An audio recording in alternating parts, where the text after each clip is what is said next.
Good evening दोस्तों, कैसे हैं आप लोग। आशा है बढ़िया होंगे, अच्छे होंगे। तो आप सभी सब्सक्राइबर्स व्यूवर्स को मेरा हार्दिक अभिनंदन। एक्चुअल अभी एक सीज़न चल रहा है इंटर्नशिप का, और मैं जो हूँ वो गारमेंट इंडस्ट्री से जुड़ा हुआ हूँ, और मेरे यहाँ काफ़ी निफ्ट के स्टूडेंट्स आते हैं सीज़न में, और तो बहुत जिज्ञासा के साथ आते हैं कि हम गारमेंट इंडस्ट्री को समझें। इसके लिए वो विभिन्न डिपार्टमेंट हेड से, टेक्निकल टीम से, बेस स्तर पे काम करने वालों से, सबसे वो जानकारियाँ हासिल करके और अपनी नॉलेज को बढ़ाते हैं, जो उनके आगामी भविष्य के जीवन के लिए काफ़ी अच्छा साबित होता है। तो आज मैंने सुबह ही पोस्ट के माध्यम से कहा था कि अगले 6-7 दिन में उन सब्सक्राइबर के लिए जो गारमेंट इंडस्ट्री में रुचि रखते हैं, जो इससे संबंधित इंस्टीट्यूशन में पढ़ाई करते हैं, जैसे निफ्ट, पर्ल एकेडमी ऑफ फैशन, उनके लिए हर संध्या में, हर इवनिंग में एक एपिसोड बनाऊंगा जो फैब्रिक और गारमेंट इंडस्ट्री से रिलेटेड जानकारियों को साझा करेंगे उनके साथ। तो इसी कड़ी में मैं आज ये शुरुआत करने जा रहा हूँ। सुबह का जो हमारा वीडियो होगा वो वैसे ही अपलोड होगा, योगा का, व्यायाम का, एंटरटेनमेंट का। शाम का जो ये अपलोड होगा 6-7 दिन तक, वो होगा फैब्रिक से संबंधित, गारमेंट इंडस्ट्री से संबंधित जानकारी। तो मित्रों, हमारे स्टूडेंट्स जितने भी हैं, युवा पीढ़ी जो भविष्य तैयार करेंगे गारमेंट इंडस्ट्री में, उनको सबसे पहले तो बहुत बहुत बधाई आपके इंटर्नशिप के लिए, आपकी इस सेशंस के लिए। और साथ ही साथ मैं ब्लेसिंग्स करता हूँ दिल से कि आप सभी अच्छे मुकाम को हासिल करें, भारत का नाम अग्रणी करें, गारमेंट इंडस्ट्री को और ऊंचा बढ़ाएं, फैशन टेक्नोलॉजी की जगत में नाम भारत का बहुत ही ऊंचा करें, दुनिया को लोहा मनवा दें कि हम फैशन इंडस्ट्री में भी नंबर 1 हैं और रहेंगे। तो चलिए दोस्तों, आज हम गारमेंट इंडस्ट्री की बात करते हैं। वैसे तो मैं फैब्रिक क्वालिटी से रिलेट करता हूँ, जो मेरा डिपार्टमेंट है, लेकिन मैं सभी स्टूडेंट को चाहता हूँ कि मैं पूरे इंडस्ट्री की एक जानकारी दूँ, एक रोड मैप तैयार करके दूँ, जिस पे उनको इंटर्नशिप करने में सुविधा हो। तो चलिए, आप लोग बाद में नोट डाउन कर लीजिएगा, स्क्रीनशॉट ले लेंगे, मैं एक इसमें पिक्चर मोड में डाल भी दूँगा पूरे रोड मैप को। तो सबसे पहले हम जानते हैं कि गारमेंट इंडस्ट्री क्या है। देखिए, गारमेंट इंडस्ट्री से समझ रहे हैं कि हम गारमेंट बना के एक्सपोर्ट करते हैं, बाहर विदेशों में भेजते हैं। बेसिकली ये गारमेंट टेक्नोलॉजी का ही काम है। अब अगर आपको पूरा गारमेंट का एक्सपोर्ट हाउस तैयार करके दे दिया जाए, इंफ्रास्ट्रक्चर कंप्लीट करके दे दिया जाए, तो सबसे पहला अपना डिपार्टमेंट जो होगा वो होगा पीडी या प्रोडक्ट डेवलपमेंट।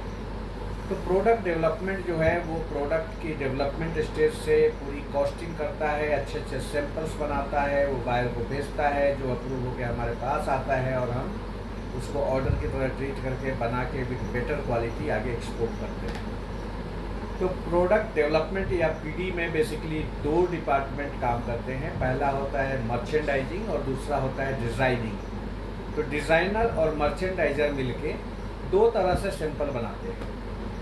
पहला सैंपल बनाने का तरीका है कि जैसा बायर का रिक्वायरमेंट हो, बायर के सैंपल हो, उसके अनुसार हम डिज़ाइन करके, मैन्युफैक्चर करके उनको भेजें। दूसरा तरीका होता है मार्केट के ट्रेंड को देखें, मार्केट के रुझान को देखें, समय और स्थिति को देखें, किस रीजन में क्या पहना जाता है, किस रीजन में कौन से रंग पसंद आते हैं, किस रीजन में किस टाइप के फैब्रिक स्किन के लिए बेहतरीन होते हैं। ये सब के आधार पे हम मार्केट ट्रेंड के आधार पे अपनी सेल्फ एनालिसिस करते हैं, अपने एनालाइज करके उसके आधार पे सैंपल बनाते हैं। तो इस एनालिसिस में बहुत चीज़ें महत्व रखती हैं, जैसे रंगों का चयन, किस प्रकार के कलर्स किनको ज़्यादा पसंद हैं, किस देशों में लाइट और पेस्टल कलर्स पसंद हैं, किन देशों में चटकीले रंग पसंद हैं, किस सीजन में चटक रंग पहने जाते हैं, किस सीजन में पेस्टल कलर्स पहने जाते हैं, कौन सा फेस्टिव सीजन होता है, किस समय किस चीज़ की रिक्वायरमेंट होती है, कैसी डिज़ाइन चाहिए होती है, किस टाइप का प्रिंट यूज होता है, ये सारी चीज़ें ध्यान में रखनी होती है। उसी प्रकार रंगों का चयन किया जाता है, उसी प्रकार फैब्रिक का भी चयन किया जाता है। मान लो किसी कंट्री में स्किन बहुत सेंसिटिव है, तो उनके यहाँ के लोगों को कौन सा फैब्रिक ज़्यादा सूटेबल लगेगा। मार्केट का जो रुझान है आजकल, स्किन फ्रेंडली फैब्रिक का रुझान है, तो हम कॉटन, लिलन, रेयॉन, लायोसेल वगैरह ऐसे फैब्रिक जो स्मूथ होते हैं, जो स्वेट को इजीली सोक कर लेते हैं और शरीर को रिलैक्स रखते हैं, उन सब चीज़ का निर्यात कहाँ ज़्यादा होता है। कुछ जगह होते हैं जहाँ फैशनेबल फैशन वेयर शाइनिंग वाले चाहिए, साटिन वगैरह चाहिए, कुछ जगह जैकार्ड की डिमांड होती है।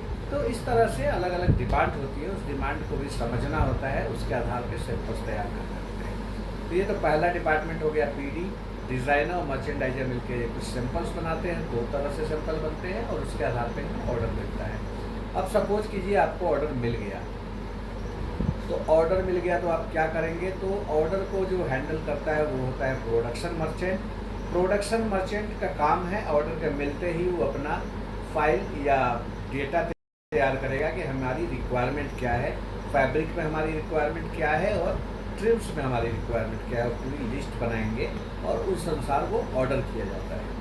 तो अभी हम ट्रिम्स का तो सिंपल सा है, ट्रिम को ऑर्डर करते हैं, मार्केट से मंगाते हैं। कुछ एक चीज़ों में हमें डाई वगैरह कराना होता है, जैसे लेस स्टोरी वगैरह, साटन रिबन वगैरह, तो ज़्यादा प्रोसेस में काम नहीं है, रेडीमेड अवेलेबल हो जाता है। लेकिन फैब्रिक एक जटिल प्रक्रिया है और फैब्रिक में हमें काफ़ी काम करना पड़ता है। तो सबसे पहले थोड़ा सा हम फैब्रिक का समझ लेते हैं, फिर इस चेन को आगे बढ़ाएंगे। तो फैब्रिक क्या है, व्हाट इज़ फैब्रिक? फैब्रिक ये है कि फाइबर के स्टेज से शुरू होता है, यार्न बनता है, यार्न से फैब्रिक वीव होता है, उसके बाद वो एक फ्लेक्सिबल सरफेस है जो हमारे गारमेंट बनाने के लिए, house hold other things like curtain, चादर वगैरह बनाने के काम में आता है, वही फैब्रिक है। तो अब हम फैब्रिक की बात करें तो फैब्रिक का पहला स्टेज है फाइबर, जो 3 तरह का होता है। पहला है नेचुरल फाइबर, जो नेचर से प्राप्त होता है। इसमें भी काफ़ी वेरिएंट्स है जो मैं आगे आपको दे दूँगा स्क्रीनशॉट में, आप ले लेना उसको। तो नेचुरल में जैसे कॉटन हो गया, वूल हो गया, जूट हो गया, हेम्प हो गया, सिल्क हो गया, ये सारी चीज़ें नेचुरल फाइबर है। दूसरा है मैन मेड। नेचुरल फाइबर की एक मियाद होती है, एक टाइमलाइन होता है। बेशक वो स्किन के लिए बहुत फ्रेंडली होता है, लेकिन वो एक समय के बाद वो कमज़ोर और ख़राब हो जाता है, उसकी शाइनिंग भी डल पड़ती है। तो इसके लिए कुछ जगह की डिमांड और कुछ समय की डिमांड और कुछ काफ़ी सारे डिमांड के बाद साइंटिस्ट ने मैनमेड फाइबर का निर्माण किया, जैसे पॉलिएस्टर, नायलॉन वगैरह, जो काफ़ी ड्यूरेबल होते हैं, जिसका कलर फास्टनेस काफ़ी स्ट्रॉन्ग होता है। तो एक बार रंग पकड़ लिया तो शाइनिंग उसकी हटती नहीं। कई कपड़े रिंकल फ्री भी बनते हैं, तो इस तरह के कपड़ों का आविष्कार होना शुरू हो गया। तो दूसरा है मैनमेड, पहला है natural, third one is regenerated. पेड़ के तने के पल्प और कुछ केमिकल रिएक्शन से काफ़ी स्मूथ और सूदिंग फैब्रिक, अच्छे वाले फैब्रिक बनने लगे, रेयॉन टाइप के, मोडाल टाइप के, उसको हम बोलते हैं रीजनरेटेड फाइबर से बना हुआ फैब्रिक। तो ये तो थी फाइबर की बात। अब फाइबर के बाद अगला स्टेप है यार्न।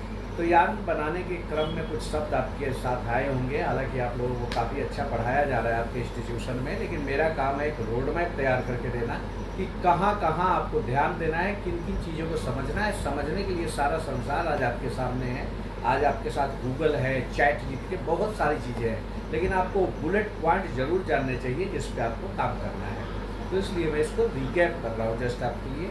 तो अब हम तीसरा धागे में आते हैं। तो धागे में कुछ शब्द मिलेंगे, जैसे ट्विस्ट होते हैं, S twist, Z twist, high twist, ऐसे आप सुनेंगे 2 प्लाई, 3 प्लाई, इस तरह के शब्दों को आप धागे में जानेंगे। स्पिनिंग वगैरह सारे प्रोसेस से बनता है धागा। अब धागे के बाद बारी आती है फैब्रिक की। तो फैब्रिक बनाने के बेसिकली 3 तरीके हैं।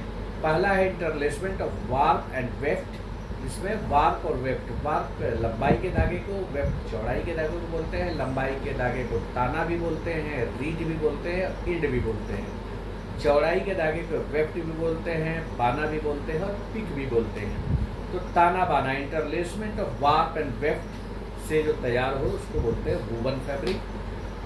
दूसरा प्रोसेस है निटेड फैब्रिक। इसमें interlooping of wales and course, जैसे स्वेटर की बुनावट होती है, सिमिलरली लगभग उसी तरह की बुनावट होती है। इसमें सर्कुलर मशीन पे बुना जाता है। तो ये हो गया निटेड फैब्रिक। इसमें interlooping of wales and course नाम होता है इसके धागों का। अब तीसरा है नॉन वूवन फैब्रिक। इसमें फाइबर को टेक्निकल इक्विपमेंट से, गम से, डिफरेंट केमिकल के सहारे जब जमा दिया जाता है, जैसे आप कैरी बैग देखते हैं, जैसे आप कॉलर के अंदर फ्यूजिंग लगता है, ये देखते हैं। ऐसी कई सारी चीज़ें आपकी ज़िंदगी में, हमारी ज़िंदगी में हैं जो नॉन वूवन फैब्रिक से बनती है। तो आशा है अब फैब्रिक की सारी प्रक्रिया आप समझ गए होंगे। अब देखिए, अब आती है इस बुनावट के दौरान एक केमिकल का प्रयोग किया जाता है धागों को स्ट्रेंथ देने के लिए, ताकि बुनावट की प्रक्रिया में वो बार बार टूटे नहीं। उस केमिकल और उस प्रोसेस का नाम है साइजिंग प्रोसेस। साइजिंग की जाती है, एक तरह के स्टार्च का लेप चढ़ाया जाता है जिससे धागे में स्ट्रेंथ आता है।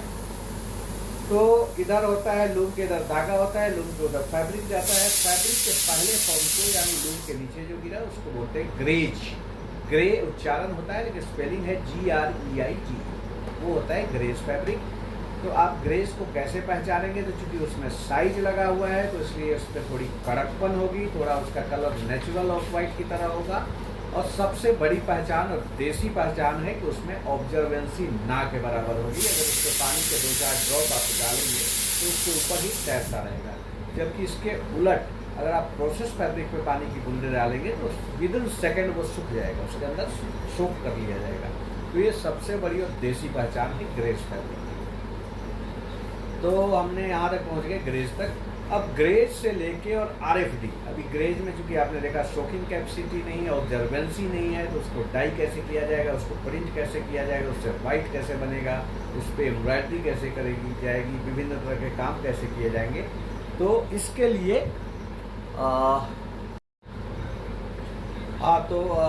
ग्रेज से RFD तक हम कैसे पहुंचेंगे, इस पूरे प्रोसेस को हम समझना चाहेंगे। तो सिंपल भाषा में मैं समझाता हूँ, आप लोग अपने हिसाब से इसको गूगल में सर्च करके और विभिन्न माध्यमों से इसको डिटेल करना। ये सिर्फ मैं बार बार कहना चाहता हूँ, मैं सिर्फ रोड मैप दे रहा हूँ, आपको बुलेट पॉइंट्स दे रहा हूँ। बताने के लिए सारी दुनिया पड़ी है, लेकिन रास्ता मैं क्रिएट कर रहा हूँ। जो आपने जाना उसकी भी रिकैप करा रहा हूँ, उसको चैनलाइज कर रहा हूँ।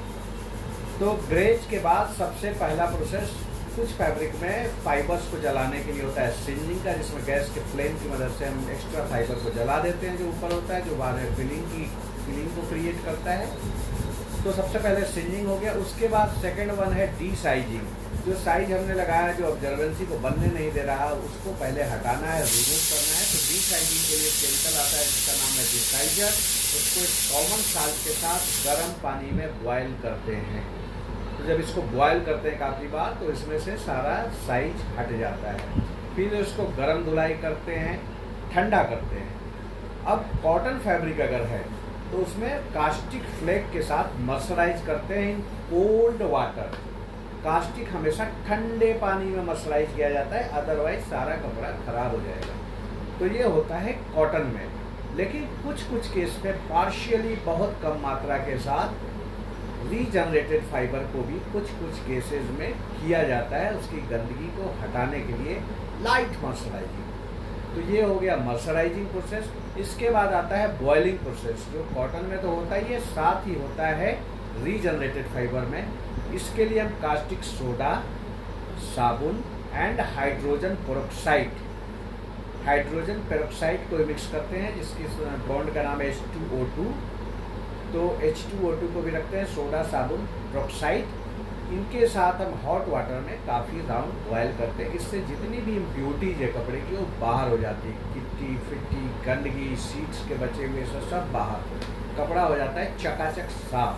लेकिन अभी काम पूरा नहीं हुआ है, तो अभी इसको बॉयलिंग करने के बाद फिर गर्म धुलाई करते हैं 2-3-4। उसके बाद फिर इसको ठंडा किया जाता है। ठंडा करने के बाद अभी भी इसका सरफेस थोड़ा सा कलर हल्का भारी मिलेगा। तो इसको ठीक करने के लिए, इवन सरफेस कलर करने के लिए हम इसको करते हैं सेमी ब्लीचिंग पाउडर के साथ। और इसको सेमी ब्लीच करने के बाद हम करते हैं हाइड्रोक्लोरिक एसिड या एसिटिक एसिड से न्यूट्रलाइज, ताकि pH मेंटेन हो सके। pH के बारे में तो आप लोग जानते ही होंगे। पावर ऑफ हाइड्रोजन एक तरफ बेसिक बढ़ा था जब कास्टिक सोडा ब्लीच का हमने यूज किया था। बेसिक का मतलब वो आपने देखा होगा लिटमस पेपर में, जब वायलेट साइड ज़्यादा हो तो हो गया बेसिक और लाल ज़्यादा हो तो हो गया एसिडिक। तो बेसिक की ओर बढ़ा तो उसको कंट्रोल करने के लिए हम उसमें एसिड डाल रहे हैं, हाइड्रोक्लोरिक एसिड डाल रहे हैं, एसिटिक एसिड डाल रहे हैं। तो न्यूट्रल पोजीशन 5, 6, 7 के बीच में आएगा, ग्रीन टू येलो जोन में आएगा, जिससे हमारा कपड़ा सेहत के लिए, शरीर के लिए, ऑब्जर्वेंसी के लिए, फर्दर प्रोसेसेस के लिए तैयार हो गया। तो इस कंप्लीट प्रोसेस का नाम है स्कोरिंग है। और इस स्कोरिंग प्रोसेस के बाद हमारा कपड़ा हो गया तैयार, रेडी फॉर टाइम। अच्छा, एक चीज़ मैं बताना चाहूँगा, पॉलिएस्टर वगैरह फैब्रिक में सिर्फ साबुन का प्रयोग करके ही बॉयल कर देते हैं और वो हो जाता है रेडी फॉर टाइम। दूसरी बात ये बताना चाहूँगा, जहाँ हमने सेमी ब्लीच किया था उसी प्रोसेस को थोड़ा कंटिन्यू करके उसके साथ मीठा सोडा ऐड करके अगर हम ब्लीच करेंगे, फिर धुलाई करके उसमें रानी पाल एस या टीनो पाल जो बोलते हैं पुराना, उस जैसे ही कुछ केमिकल का प्रयोग करके हम वहीं से आगे कपड़े को बना सकते हैं वाइट। तो ये सारा प्रोसेस रहा RFD करने का। अब इस RFD के बाद आप डाई, प्रिंट, ब्लीच कुछ भी कर सकते हैं, आपका हो गया कपड़ा तैयार। तो डाई, प्रिंट, ब्लीच के बारे में हम बात करेंगे कल। अभी हम पहले चलते हैं फैब्रिक सोर्सिंग तक, जहाँ पहुँचे थे वहाँ। अभी शॉर्टकट में पूरा रोड मैप बताते हैं, बाकी बातें आपसे करेंगे कल। तो हम पहुँचे थे कि फैब्रिक क्या होता है, तो फैब्रिक का आपने समझ लिया, सोर्सिंग कैसे होता है, प्रोसेसिंग कैसे होता है, इसके बीच की सारी कड़ियाँ हमने बता दी शॉर्टकट में। अब वो प्रोसेस हो के आपके स्टोर में इन हाउस हो जाएगा, एक्सपोर्ट हाउस में। जब स्टोर में इन हाउस होता है तो 2-3 बारीक चीज़ें स्टोर पर्सन को जानकारी होनी चाहिए और वो चेक पॉइंट होने चाहिए। सबसे पहला कि हमारा फैब्रिक जो आया है PO के अगेंस्ट करेक्ट है कि नहीं, जिस सप्लायर से आना था, जिस कलर का आना था, जो फैब्रिक कंटेंट आना था, क्वालिटी आना था, वही है कि नहीं है, तो नंबर 1 हो गया। सेकंड चेक पॉइंट है उसकी पैकेजिंग कंडीशन सही है या नहीं, फटे हुए तो नहीं, फटा होगा तो उसमें स्टेन लगा हो, गाड़ी का जान में दाग धब्बा लग सकता है, तो वो देखना है। थर्ड नंबर है पैकिंग लिस्ट में जितने नंबर ऑफ रोल है उतने हैं कि नहीं। मीटर तो चूंकि उस समय चेक नहीं किया जा सकता है, इसलिए मीटरेज सब्जेक्ट टू चेक या मीटरेज STC करके आप उसको साइन करके दे सकते हैं। अगर फैब्रिक ऑर्गेनिक, नेचुरल या रीजनरेटेड फाइबर, कुछ स्पेशल क्वालिटी का हो, BCI कॉटन हो, कुछ स्पेशल क्वालिटी हो जिसमें कंटामिनेशन से उसकी क्वालिटी को अफेक्ट करेगा, तो वैसी कंडीशन में आपको बेकिंग की कंडीशन भी जांचनी है कि जिस गाड़ी में माल आया है उसकी कंडीशन क्या है। अगर वो ख़राब है या उसमें पहले कुछ और धुलाई किया गया है, बेहतर सफाई नहीं है, उसे माल भर के भेज दिया गया, तो वो भी एक चिंता का विषय है और उस पर आपको अपने सीनियर से चर्चा करनी चाहिए। तो ये हो गया स्टोर और रिसीविंग का प्रोसेस। अब आ जाता है उसके बाद फैब्रिक इंस्पेक्शन। फैब्रिक इंस्पेक्शन के बारे में डिटेल से बात करेंगे, वो पूरा प्रोसेस है, कल इस पर बात करेंगे। तो फैब्रिक इंस्पेक्शन के बाद इंस्पेक्ट होकर प्रोसेस जो होता है उनसे इंस्पेक्ट होकर क्लियर हुआ, फिर गया कटिंग में, फिर गया नंबरिंग, बंडलिंग हुआ, फिर गया स्टिचिंग में, स्टिच हुआ। स्टिच होने के बाद अगर ज़रूरत है तो वाश हुआ, अगर वाश की ज़रूरत नहीं है तो फिर फिनिश हुआ, उसमें काज, बटन, प्रेसिंग वगैरह जितने प्रोसीजर है वो होते हैं। फिनिश होने के बाद हो जाता है पैकिंग में। पैकिंग में बहुत सारे प्रोसेस से गुजरना पड़ता है, ये सब इंडिविजुअल विषय पे काफ़ी टाइम लगेगा, हम सब पे बात करेंगे एक एक दिन। पैकिंग के बाद होता है डॉक्यूमेंटेशन का प्रोसेस। बहुत सारे डॉक्यूमेंट तैयार करने होते हैं शिपिंग के लिए, जो विदेश हम माल एक्सपोर्ट करते हैं, तो उस बीच में बहुत सारी डॉक्यूमेंटेशन के प्रोसेसेज होते हैं, उनके लिए एक सेपरेट टीम होती है। तो डॉक्यूमेंटेशन करने के बाद हम टाइम पे शिप कर पाते हैं। इस पूरी प्रोसेस के दौरान कई बार हमारा इंटरनल और एक्सटर्नल ऑडिटिंग भी होता है, जो ये तय करता है कि जो क्वालिटी बन रही है, जो क्वालिटी शिप की जानी है, उसका जो मटेरियल शिप किया जाना है, जो मटेरियल तैयार हो रहा है लाइनों में, उसकी क्वालिटी कैसी है, उसकी गुणवत्ता कैसी है, इसकी जांच बीच बीच में होती रहती है। तो वो सब हम फिर आगे बात करेंगे। तो आज के लिए ये रोड मैप आप समझ लें, काफ़ी है। इसका मैं स्क्रीनशॉट लगा दूंगा, उसको भी देखें, उसको अपने राइटिंग से, अपने टाइप राइटिंग से उसको सहेजें, क्योंकि जितनी बार लिखेंगे, बोलेंगे, समझेंगे, आपकी याददाश्त में वो सहेज लिया जाएगा और फिर लाइफ टाइम आप भूल नहीं पाएंगे। तो इसमें बहुत ही बारीकी से मैंने कुछ बातें कही हैं, शायद आपको समझ अभी नहीं आ रहा होगा, लेकिन जब 1-2 बार आप देखेंगे तो इतनी बारीक और देसी और बेसिक विश्लेषण मैंने की है जो आपको लाइफ टाइम काम देगी। तो आज के लिए इतना ही। कल फिर इसी वक्त मैं आपके सामने उपस्थित होऊंगा डाइंग, प्रिंटिंग और ब्लीचिंग की डिटेल के साथ। तब तक के लिए विदा, शुभ रात्रि।